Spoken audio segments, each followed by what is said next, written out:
තෙරුවන් සරණයි. සුබ දවසක් වේවා සියලු දෙනාටම. අද දවසේ ගෙන එන උතුම් ධර්ම දානමය දහම් පණිවිඩය අනිත් අයට නැති රැකවරණයක්. දිනක් ආනන්ද ස්වාමීන් වහන්සේ තපස්සු ගෘහපතියා සමග භාග්‍යවතුන් වහන්සේ වෙතට පැමිණලා කතා බස් කරන්නට වුණා.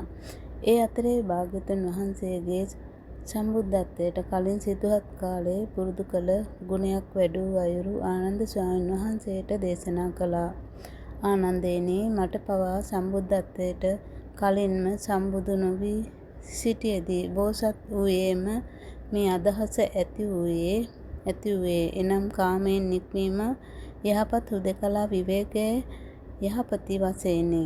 එනමුත් ආනන්දේනි, කාමයන්ගෙන් නික්මීම නම් වූ මෙය ශාන්තයයි දකින්නා වූ මාගේ සිත කාමයන්ගෙන් නික්මීමෙහි නොබැස ගනී. නොපහදී නොපිහිටයි, නිදහස් නොවේ. එවිට ආනන්දේනි, මට මෙසේ සිතුනේය. කාමයන්ගෙන් නික්මීම නම් වූ මෙය ශාන්තයයි දකින්නා වූ මාගේ සිත කාමයන්ගෙන් නික්මීමෙහි නොබැස ගන්නා, නොපහදින, නොපිහිටන, නිදහස් නොවන හේතුව කුමක්ද? ප්‍රත්‍ය කුමක්ද කියාය.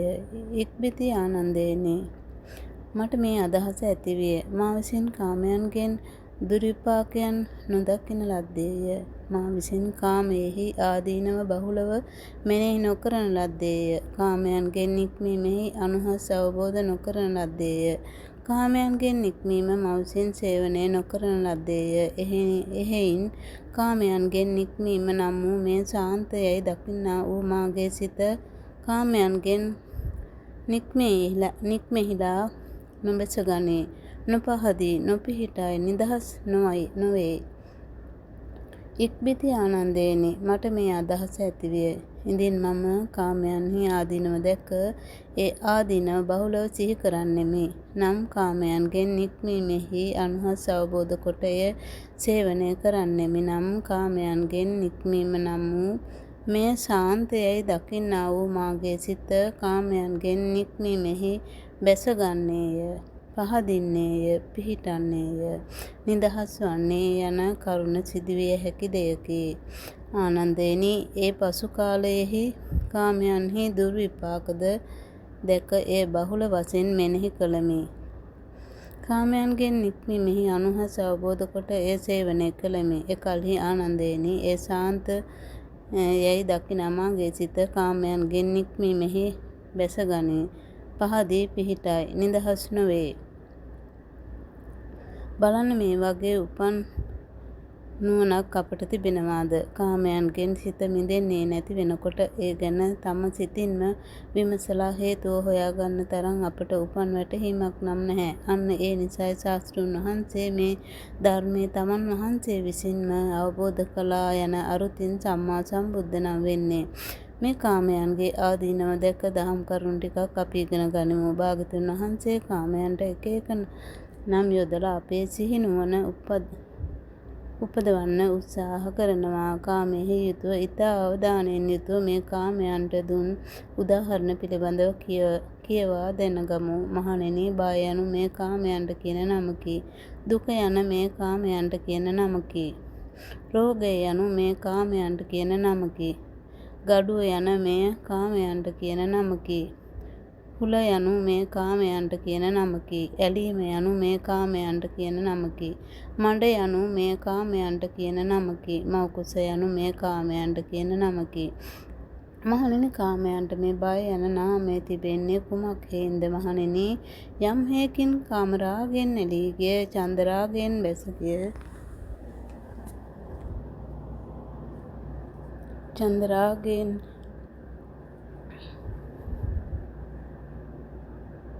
බැඳී ගිය කෙනෙකු මෙලොව බයනුත් නිදහස් නොවේ නම්, පරලොව බයනුත් නිදහස් නොවේ නම්, එහෙයින් කාමයන්ට මේ බය යන නම යෙදේ. මහණෙනි, කාමයන්ට මේ දුක යන නාමය තිබෙන්නේ කුමක් හේයින්ද? මහණෙනි, යම් හේකින් කාමරාගයෙන් ඇලී ගිය, චන්දරාගයෙන් බැඳී ගිය කෙනෙකු මෙලොව දුකෙනුත් නිදහස් නොවේ නම්, පරලොව දුකෙනුත් නිදහස් නොවේ නම්, එහෙයින් කාමයන්ට මේ දුක යන නම යෙදේ. මහණෙනි කාමයන්ට මේ රෝගය යන නාමය තිබෙන්නේ කුමක් හේයින්ද?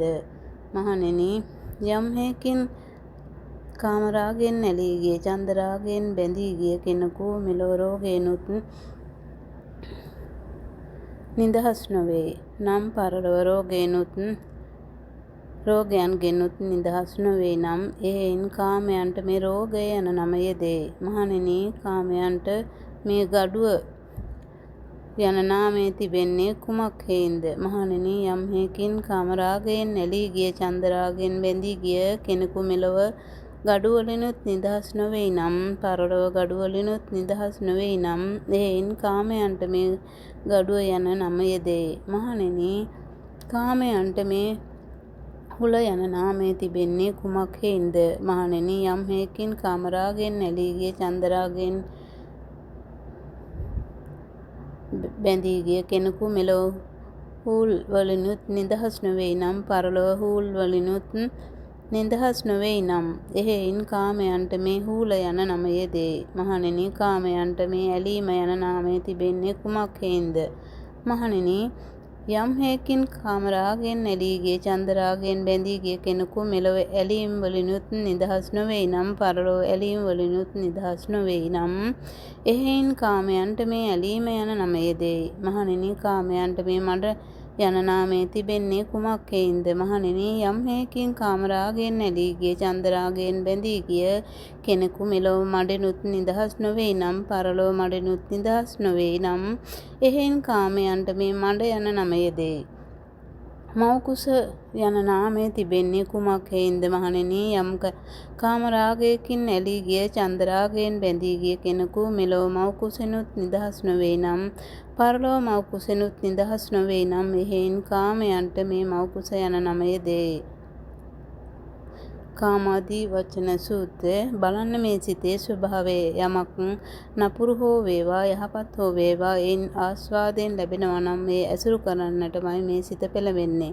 යමක් ආස්වාදය තුල අන්ධවන නිසාම එහෙයින් ලැබෙන විපාක දකින්නට මේ සිත හැකි වෙනවා. අකුසල් යන තාක්ද ඒ සියල්ල කරන්නේ මේ ආදීනව නොදැකීමෙන් නේද? කාමයෙන් ආදීනව තුල දුක් විඳින්මින්ම අපි එදිනෙදා ඇසුරු කරන රූප නිසා දුක උපදවා ගන්නවා. ශබ්ද ගන්ධ සුවඳ නිසා රස පහස නිසා දුක උපදවා ගන්නවා. සම්බුදුරජාණන් වහන්සේ දේශනා කළ මේ කාමයන්ගේ උපමා අපේ ජීවිතයට වැදගත් වෙන්නේ අන්න ඒ කාමයන්ගෙන් හට ගන්නා දුක සිහි කර ගැනීම සඳහායි. මේ ආකාරයෙන් කාමයන්ගේ ආදීනව පිළිබඳ සිහි ගන්වන්නට සුවපත් සිතක්මයි ඇති වෙන්නේ. කාමෙන් ඇසුරු කිරීමෙන් අපි ඇති කරගන්නා දැවිල්ල සුවයක් ලෙසයි අපට මේ ලෝකයෙන් උගන්වන්නේ. ඒත් කල්පනාවක් ඇති ඕනෑම කෙනෙකුට පේනවා මේ කාමයේ ඇති දැවිල්ලේ භයානකකම. සැප ඇති කරලා දුන්නු රූපයෙන්ම නේද දුක ඇති කරලා දෙන්නේ. බලන දවසක් පුරාවට අපි ගත කරන්නේ ඇසට පේන රූප එක්ක, කනට ඇසෙන ශබ්ද එක්ක, නාසයට දැනෙන ගඳ සුවඳ එක්ක, දිවට දැනෙන රස එක්ක, කයට දැනෙන පහස එක්ක. මේවා ඔස්සේ මනසට එන අරමුණු එක්ක ජීවිතය ගෙවෙනවා. ජීවිතය කියන්නේ එච්චරයි. දවස නිමා වෙද්දී ඇස් පියා ගන්නකොටත් සැපයි, කයටත් සිතටත් විවේකයක් ලැබෙනකොටත් සැපයි. කාමයෙන් ඇසුරු කිරීමෙන් සැප ලැබෙනවා කියලා පෙන්වා දුන්නා. ලෝකයේම කාමයන් ඇසුරු නොකර ඉඳීම නිසා ලැබෙන ආධ්‍යාත්මික සැපේ නොදැකම ජරා මරණ කරා අපේ ජීවිතය ඇදී යනවා. දවසේ පැය 18ක් 19ක් අවදි වෙලා නේද ඉන්නේ. කාමයේ ආස්වාදයේම ඒ පැය ගණන ගත කරලා වයසට ගිහින් මේ සිතම අපට කාමයේ ආදීනව උපදිනකොට අපි පරක්කු වැඩි. අන්න ඒ නිසයි භාග්‍යවතුන් වහන්සේ උපමාවලින් කියා දුන්නා මේ කාමයේ ආදීනව සංසිඳුණු සිතින්ම යෝනිසෝ මනසිකාරය කළ යුත්තේ කියලා. භාග්‍යවතුන් වහන්සේ කියා දෙන අවවාදය බලන්න. කාමයන්හි ආදීනව දැක ඒ ආදීනව බහුලව සිහි කරන්නෙමි නම් කාමයන්ගෙන් නික්මීමෙහි අනුහස අවබෝධ කොට ඒ සේවනය කරන්නෙමි නම් කාමයන්ගෙන් නික්මීම නම් වූ මේ සාන්තයයි දකින්නා වූ මාගේ සිත කාමයන්ගෙන් නික්මීමෙහි බැසගන්නේය, පහදින්නේය, පිහිටන්නේය, නිදහස් වන්නේය. මෙහි තිබෙනවා බහුල කියලා වචනයක්.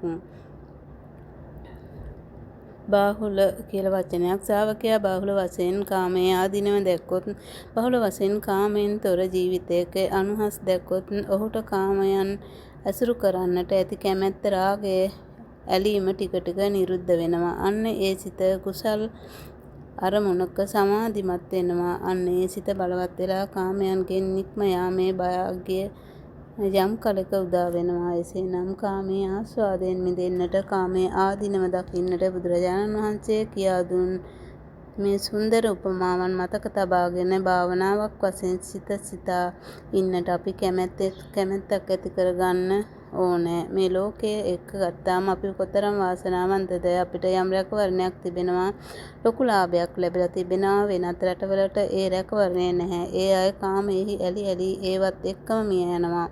ආයෙමත් සසරට වැටෙනවා. එහෙත් අනිත් අයට නැති රැකවරණයක් අපිට තිබෙනවා. දැන් බලන්න, කාමයේ ආස්වාදයෙන් ආදීනවයෙන් නිස්සරණයන් ගැන අපට ඉගෙන ගන්න පුළුවන් පරිසරයක් තිබෙනවා. කල්යාණ මිතුරන් ඉන්නවා. දිවා රාත්‍රී බණ දහම් ඇහෙනවා. නමුත් ඒ ලාභේ රැකවරණය අනිත් රටවල අයට නැහැ. ඒ ලාභේ ලැබුණු වෙලාවේ අපිම අපේ රැකවරණය හදාගත යුතුයි. මේ නිසා මේ තරම් ලාභයක් රැකවරණයක් ලැබුණු වෙලාවේ ප්‍රමාද නොවී කුසල් දහම් වල සිත අලවා වාසය කරමු. සම්මා සම්බුදු සරණයි. සියලුම දෙනාට මෙම උතුම් ධර්ම දානමය දහම් පණිවිඩය අනුමෝදන් කරමි. අනුමෝදන් වේවා. සාදු සාදු සාදු.